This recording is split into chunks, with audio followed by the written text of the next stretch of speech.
Ons teksverse vanoggend, broeders en susters, kom uit die 1933-53 vertaling, Openbaring 1 van vers 1 tot 3. Die openbaring van Jesus Christus, wat God hom gegee het, om aan sy diensknegte te toon wat gou moet gebeur, en wat hy deur die sending van sy engel aan sy diensknegt Johannes te kenne gegee het, wat getuig het van die woord van God en die getuienis van Jesus Christus, alles wat hy gesien het. Salig is hy wat die woorde van die profesie lees, en die wat het hoor en bewaar wat daarin geskrywe is, want die tyd is naby. Geliefde broeders en susters, baie mense is in 'n web van sonde vasgevang, van waar hulle nie weet of hulle ooit weer daar kan uitkom nie. Waar kry hierdie mense hulp? Ons lees in die Bybel dat ons hulp is van die Here, wat hemel en aarde gemaak het. En ons ontmoet die Here in die Bybel. Ons ontmoet ook die Here in die boek Openbaring. Want gelukkig het God vir ons die boek Openbaring gegee. Dit is die laaste boek in die Bybel, en in hierdie laaste boek van die Bybel lees ons van al die beloftes en die profesieë wat God uitgespreek het in die eerste boek van die Bybel, in Genesis.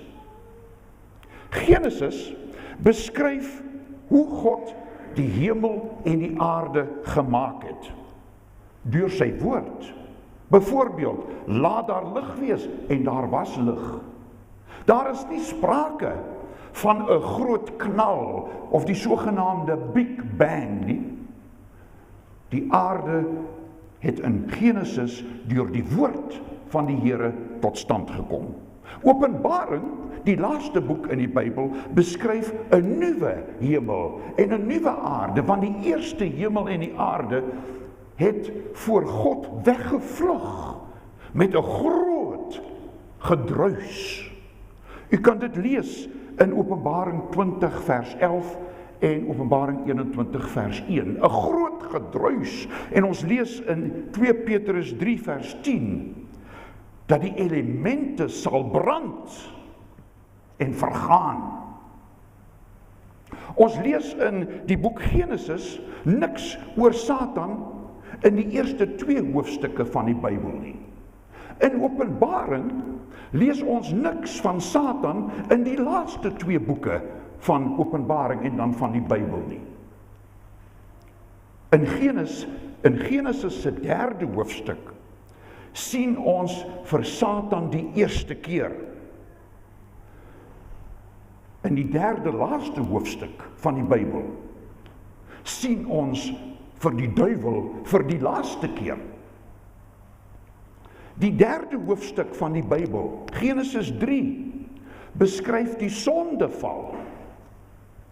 En daarin word beskryf die redding wat daar sal wees. Die sogenaamde moederbelofte, dat die vrou se nageslag die slang se kop sal vermorsel. In die 3de laaste hoofstuk van die Bybel lees ons van die vervulling van hierdie profesie wat in Genesis uitgespreek is. Hoe die Satan ondergegaan het. Die 3de hoofstuk van die Bybel voorspel dan ook hierdie ondergang. En die 3de laaste hoofstuk van die Bybel wys hoe die duiwel, die Satan en al sy volgelinge te gronde gegaan het. Genesis beskryf die skepping van die son en die maan. Openbaring beskryf die nuwe stad, wat nie 'n son of 'n maan nodig sal hê nie, want God se heerlikheid sal die stad verlig. En ons lees, die lam is die stad se lig. Genesis beskryf die eerste Adam wat op die aarde geheers het. Openbaring beskryf die laaste Adam, Jesus Christus, wat in ewigheid en in heerlikheid sal heers. Genesis beskryf hoe God 'n aardse bruid, naamlik Eva, by Adam gebring het. In Openbaring lees ons hoe God die hemelse bruid, die kerk, by die tweede Adam, Jesus Christus, uitgebring het. Dis die vervulling van al hierdie profesieë en beloftes. Genesis beskryf ook die vloek van die sonde, naamlik pyn en ongesteldheid en desperaatheid en dood. Maar Openbaring beskryf dat die dood nie meer daar sal wees nie, daar sal nie meer pyn wees nie. En ons sal almal van die vloek van die sonde gered word. Genesis beskryf hoe die mens deur God uit die paradys uit weggestuur is, weg van God se aangesig weens die sondeval. In die boek Openbaring lees ons dat ons God in sy heerlikheid weer sal sien. Van Genesis tot Openbaring lees ons van een groot oorlog tussen God en Satan. Die boek Openbaring is die goue band tussen Genesis en die einde van die Bybel, waar al die ander Bybelboeke bymekaar gebring word. Ons teksverse vra ons aandag vir 4 punte. Eerstens, die hoofpersoon van Openbaring. Vers 1 sê, die openbaring van Jesus Christus. Dit is nie bloot enige openbaring nie, maar die openbaring van Jesus Christus. Terloops, die boek se naam is nie Openbarings, meervoud nie, maar Openbaring, enkelvoud, 'n onthulling. Dink aan die onthulling van 'n standbeeld, wat eers onder 'n doek toegemaak is.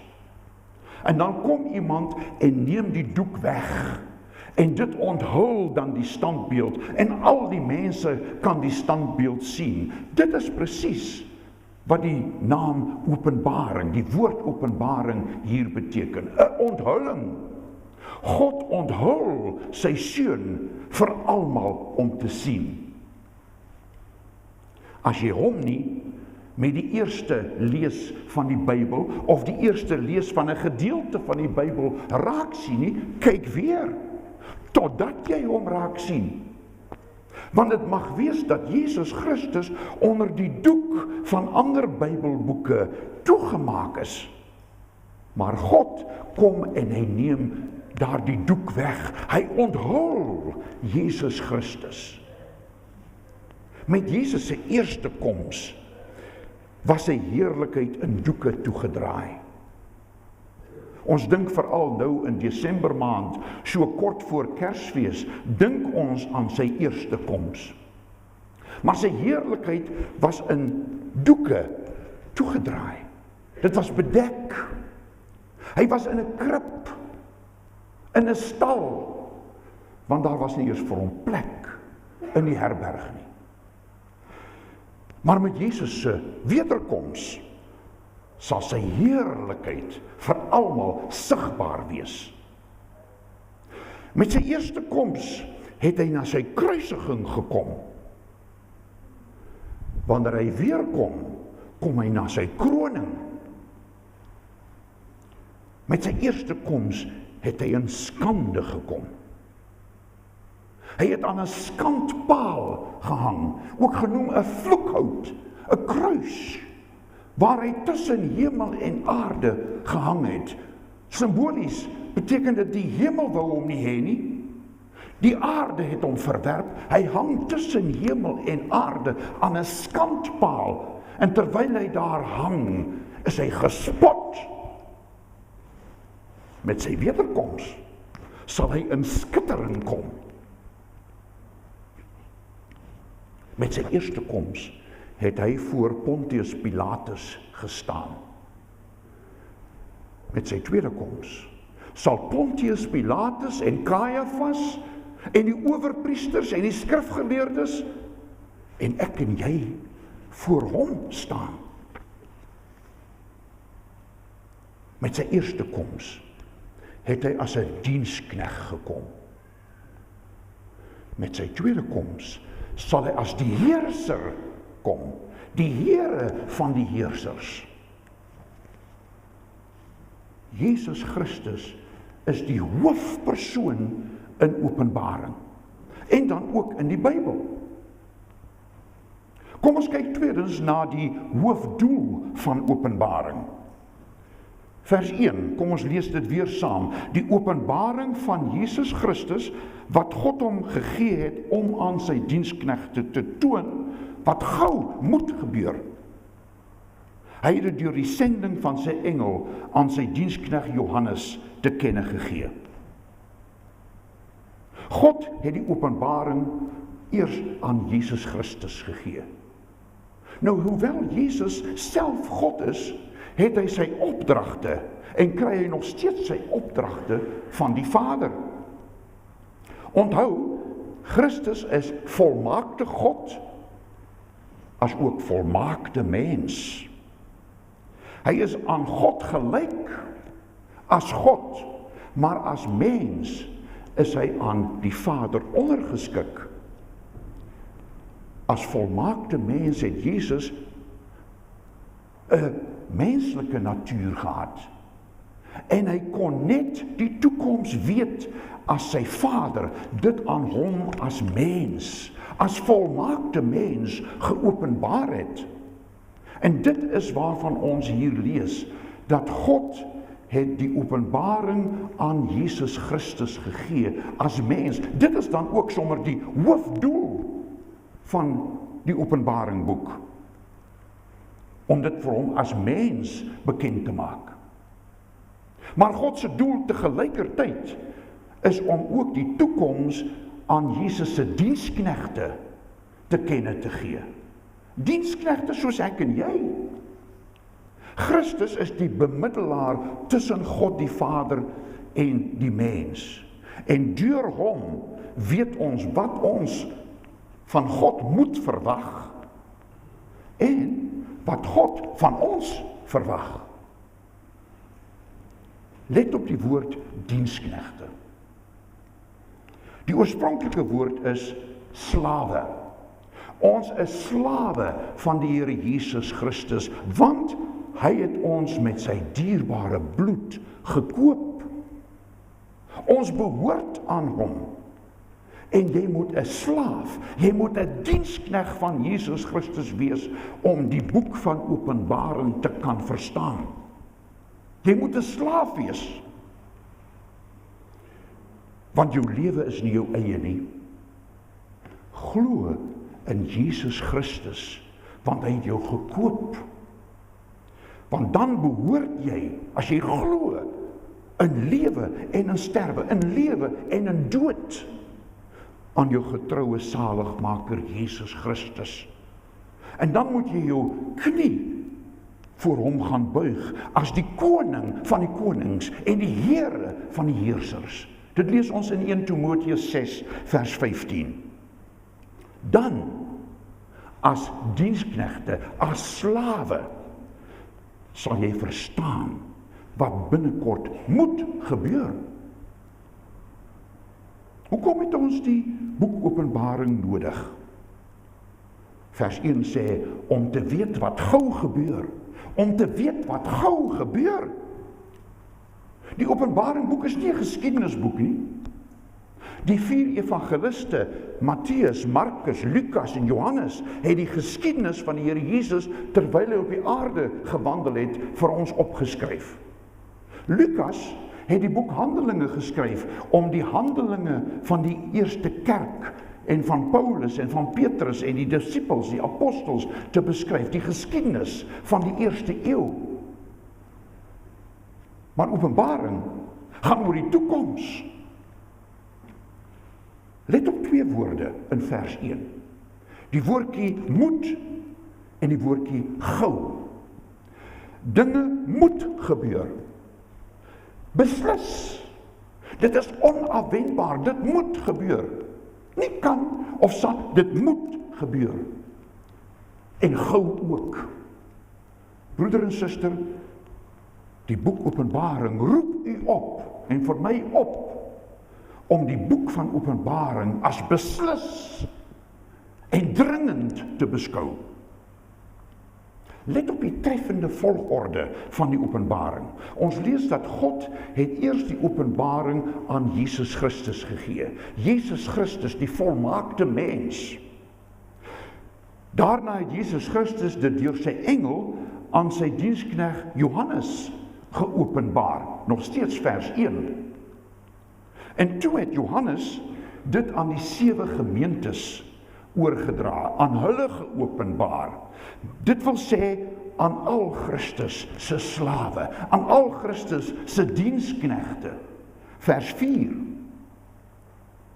Die openbaring was dus nie net vir Johannes en vir die predikante van die 7 gemeentes nie, maar vir elke lidmaat van daardie 7 gemeentes. En vandag nog steeds aan elke lidmaat van die kerk. Want ons is almal slawe van Jesus Christus, nie waar nie? Dit is dan ook die hoofdoel van die boek Openbaring, dat ons as slawe daarvan moet kennis neem. En dan kom ons by die hoofbelofte van Openbaring. Vers 3. Vers 3 bevat 'n belofte van 'n seun. Nou moet jy baie mooi luister. Die ou vertaling sê, salig is hy wat die woorde van die profesie lees. Die nuwe vertaling sê, geseënd is hy wat die woorde van die profesie lees. Ons sal net weer daarby uitkom. Maar eerstens, salig is hy wat die woorde van die profesie lees. En die wat dit hoor en bewaar wat daarin geskrywe is, want die tyd is naby. Ek wil hê u moet let op 4 woordjies in hierdie teksvers. Lees, hoor, bewaar en die woordjie salig. Lees dit. Wil u graag 'n seën van die Here ontvang? Lees dit. Lees die boek Openbaring, want hierdie vers 4, vers 3 sê baie duidelik, jy sal 'n seëning ontvang, jy sal salig wees. God sal jou seën, dis 'n belofte in die boek Openbaring. Lees dit, al is dit hoe moeilik om te verstaan. U weet, ons bid so dikwels dat die Here vir ons moet seën. Maar ons vind dit so moeilik om iets te doen. Ons wil graag net bid en dan wag dat die Here ons seën. Dan is ons passief. Die boek Openbaring vanoggend sê, nee, moenie net passief wag nie, doen iets, neem aksie, lees die boek Openbaring en jy sal geseën wees. Jy sal saligheid kry. Maar moet nie net die boek Openbaring lees nie. Die tweede woordjie sê, hoor dit. Gaan kerk toe. Gaan Bybelstudiegroepe toe waar die boek Openbaring bestudeer word. Hoor waar ander mense uit die boek Openbaring voorlees. Laat ander mense jou help om die boek behoorlik te verstaan. Hoor dit veral met jou hart. En laat die Heilige Gees in jou hart werk. Die Here Jesus het 7 keer in die volgende 2 hoofstukke van Openbaring, Openbaring 2 en 3, gesê, wie 'n oor het, laat hom hoor wat die Gees aan die gemeente sê. 7 keer. U kan dit maar nagaan. Openbaring 2 vers 7, 11, 17 en 29 en dan Openbaring 3 vers 6, 13 en 22, 7 keer. 7 is die getal van volmaaktheid in die Bybel. Jesus Christus wil hê dat ons moet volmaak weet, dat ons moet die Bybel hoor. Ons moet dit nie net lees nie, ons moet dit hoor. Ons moet dit met ons geloofsore, met ons hartsore hoor. En dan sê die Here Jesus, bewaar dit. Die nuwe vertaling sê, neem dit ter harte. Selfde ding. Bewaar dit in jou hart. Moenie dit net lees en hoor nie. Bewaar dit. Vertroetel dit hier in jou hart. En moet dit nie net lees en hoor, omdat jy nuuskierig is oor die toekoms nie. Want dan bly God stil. Soos wat Jesus stil gebly het, toe hy daar voor Herodes verskyn het. En Herodes hom allerhande vrae uit nuuskierigheid gevra het, en gehoop het om een of ander wonderwerk van Jesus te sien. U kan dit maar nalees in Lukas 23 vers 8 tot 9. Jesus het stil gebly, want Jesus het nou nie na die aarde gekom om mense se nuuskierigheid oor die toekoms te bevredig nie. Jesus het na hierdie aarde gekom om sondaars soos ek en jy van hulle sondes te red. En dis hoekom die woord sê, bewaar dit, neem dit ter harte, moet dit nie net lees en hoor nie, dink daaroor, bewaar dit in jou hart, brand dit in jou geheue, laat dit in jou gedagtes wees, leef op daardie manier. Daar is 3 opdragte, lees, hoor en bewaar. En dan is daar hierdie pragtige woordjie wat in die ou vertaling verskyn, salig. Salig is hy wat dit hoor. Die nuwe vertaling sê geseënd. Nou wat beteken salig? In die Bybel beteken salig vol. Dink aan 'n glas. As jy 'n glas vat en jy gooi water daarin, en die water styg tot by die rand van die glas, en die glas raak so vol, dat dit soms so 'n bogie, bo kan die glas se rand uitstaan. Daar kan nie een druppel meer inkom nie, want daardie glas is vol. Mens kan werklik sê, daardie glas is salig. Dit is die betekenis, simbolies, van die woordjie salig. Dan is jy salig. Jy is vol van God, jy is vol van sy wysheid, jy is vol van sy liefde, jy is vol van sy barmhartigheid, jy is vol van sy warmhartigheid.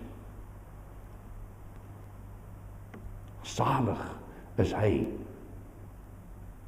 wat die woord hoor, lees en hoor en bewaar.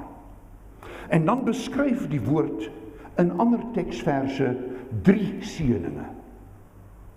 Die eerste seëning wat jy gaan kry, die eerste saligspreking as het ware, wat jy gaan kry is, jy sal God se genade ontvang. God se genade, sê vers 4. En wat is daardie genade? Hy sal jou tot hom neem, want Jesus Christus het na hierdie aarde gekom om sondaars te red. En daarom sal God die Vader jou tot hom neem, tot in ewigheid. En dan sal jou geloofsoë oopgaan. Want jy het God se genade ontvang. Jy is mos dan vol ook van die Heilige Gees. Jou geloofsoë sal oopgaan en jy sal die plan van God met hierdie wêreld sien. Meer nog, jy sal God se plan met jou eie persoonlike lewe, met jou worstelinge en jou beproewinge raak sien. Wat 'n genade, my broer en suster. Maar as 'n tweede seëning. Vers 4 sê, jy sal God se vrede ontvang. Jy sal nie sommer net die wêreld se vrede ontvang nie, want die een oomblik is daar vrede en die volgende oomblik is daar oorlog. Nee, jy sal God se vrede ontvang, sê vers 4. En weet jy wat dit beteken? Jy sal jou identiteit as 'n hemelburger besef. onder die koning van die konings en die Here van die heerser. Al ly jy nou, al het jy nou swaar beproewings, sal jy weet dat jou redding nie van jouself afhang nie. Jou redding is in die hemel vasgemaak. Dit is daar geanker deur niemand anders nie as Jesus Christus self. En die woord sê, niks kan ons skei van die liefde wat daar in Jesus Christus is nie. As jy sy vrede ontvang, dan gaan jy dit besef. En dan sal jy ook weet, dat met Jesus se wederkoms, daar geen pyn, of ongeskiktheid, of skuld, of desperaatheid, of depressie, of dood meer sal wees nie. Johannes het 'n nuwe hemel en 'n nuwe aarde gesien. Ons het vanoggend daarvan gesing. Hy het 'n nuwe hemel en 'n nuwe aarde gesien. En hy het gehoor 'n harde stem wat uit die hemel sê. Openbaring 21 vers 4. Hy sal al die trane afdroog. Die dood sal daar nie meer wees nie. Ook leed, smart en pyn sal daar nie meer wees nie. Die dinge van vroeër het verbygegaan. Wat 'n heerlike vrede gaan ons ervaar, my broer en my suster. Wat 'n aangrypende aanmoediging het ons vir vandag, waar ons in 'n stryd teen die sonde en die versoeking nog steeds gewikkel is, waar ons beproef word. Wat 'n aangrypende aanmoediging het ons nie om getrou te bly aan ons Here Jesus Christus nie, want ons weet, ons gaan sy genade ontvang. Wat 'n skitterende seëning. Maar as 'n derde seëning, jy sal vastigheid ontvang. Openbaring 1 vers 8 sê, ek is die Alfa en die Omega, sê die Here God. Hy wat is en wat was en wat kom, die Almagtige. Dit is jou vastigheid. Jesus Christus het die wêreld oorwin. Glo in 'n wenner, en daarvoor hoef jy nie geleerd te wees om dit te verstaan nie. Glo in 'n wenner, glo in Jesus Christus. Paulus het vroeër in Romeine 8 vers 37 geskryf, dat ons in alles swaar kry, meer as oorwinnaars is, deur hom wat vir ons liefhet.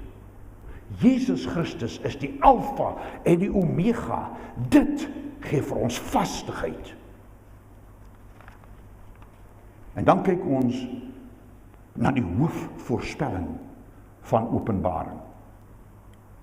Die eindtyd is naby. Die toekoms is nou, my broer en suster. Ons leef in die eindtyd. Dis nie iets wat later gaan gebeur nie, dit het nou reeds gebeur. Ons is in die middel van die eindtyd. En die laaste dag van die eindtyd kan enige tyd gebeur. Dit kan op hierdie oomblik gebeur. Moenie wag vir een of ander gebeurtenis om plaas te vind nie. Wêreldgebeure is maar geboortepyne, het die Here Jesus vir sy disippels geleer en vir ons. Die tyd is naby. Leef op daardie manier. Petrus het ook daaroor geskryf in 1 Petrus 4 vers 7 tot 10. Hy het geskryf, beheer jouself en wees nugter. En dit gaan nie oor drankmisbruik hier nie. Beheer jouself en wees nugter beteken, wees waaksaam. Kyk nugter in die wêreld rond. Sien wat in die wêreld aan die gang is. Kyk met geloofsoë na die wêreld. En hy het gesê, wees lief vir mekaar. En hy het gesê, wees gasvry, sonder om te kla. En dien mekaar met julle genadegawes, want dit is hoekom julle genadegawes ontvang het. Nie net om vir jouself te hou nie, maar om dit weer uit te deel as genadegawes aan die mense met wie jy in aanraking kom. Die eindtyd is naby. Johannes het hierdie woorde geskryf meer as 20 eeue gelede. Was hy dan verkeerd? Was Petrus en die ander disippels dan verkeerd dat die eindtyd naby is? Ook Petrus skryf daaroor in 2 Petrus 3, vers 3 tot 7. Hy het gewaarsku, hy gesê, in die eindtyd sal daar mense na vore kom wat met julle gaan spot en sê, ons vaders is al dood. En wat het nou geword van die belofte van 'n wederkoms? En dan sê Petrus, hulle vergeet moedswillig dat daar 'n aarde was en dat daardie aarde in die tyd van Noag oorstroom is. Dit vergeet hulle. En hulle het eers besef, toe die watergolwe om hulle klots en hulle die watergolwe moes sluk, dat hulle het nie geleef soos hulle behoort te leef nie. Hulle het nie geleef in gereedheid nie. Ons moet lewe in die verwagting dat Jesus Christus enige tyd kan terugkom. Enige tyd. Johannes en Petrus en al die ander disippels het in gereedheid geleef. Oor die eeue heen het al die ware gelowiges, al die ware slawe van Jesus Christus in gereedheid geleef. Hulle het verwag dat die Here Jesus Christus in hulle lewenstyd sou kom. Hulle was heeltyd gereed. Dit is vir ons die les. So moet jy en ek ook leef. Want die tyd is naby, ons is in die middel van die eindtyd. Ons kan naby die einde van die eindtyd wees. Hoe sal ons nou weet? Leef in gereedheid. En nou is die vraag, my broer en suster, is jy gereed om jou Skepper te ontmoet? Is jy gereed om voor die regter van hemel en aarde te staan? Dit wat ons vanoggend ook bely het, dat ons voor die regterstoel van Christus sal staan. Is jy gereed daarvoor? Besef jou sonde, my broer en suster. Besef dat jy verlore is in sonde. Besef dat jy nie vir jou eie sonde kan betaal nie. Besef ook dat net Jesus Christus vir jou sonde kan betaal. Net Jesus Christus. Plaas daarop al jou vertroue in jou getroue saligmaker, dat hy jou tot God die Vader sal neem in die hemel vir alle ewigheid. Amen.